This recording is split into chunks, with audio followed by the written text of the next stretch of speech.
Hello buddies, welcome back. It's Anne-Sophie, and today I'm going to show you how you can customize your screen timeout on your Motorola Moto G23.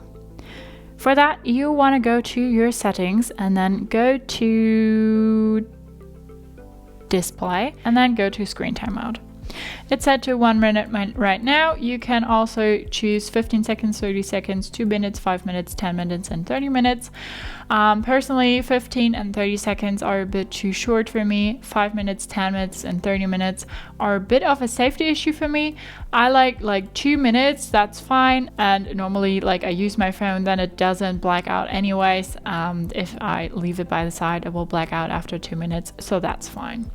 So I'm gonna go and set it to 2 minutes. You can totally go ahead and choose anything else and then set it, and then when you leave your phone like this on the side, it will just go ahead and lock itself at one point. So that's how you customize your screen timeout on your Motorola Moto G23. Hope you liked it, hope it helped. If so, thumbs up, share, and subscribe, and I hope to see you next time. Bye.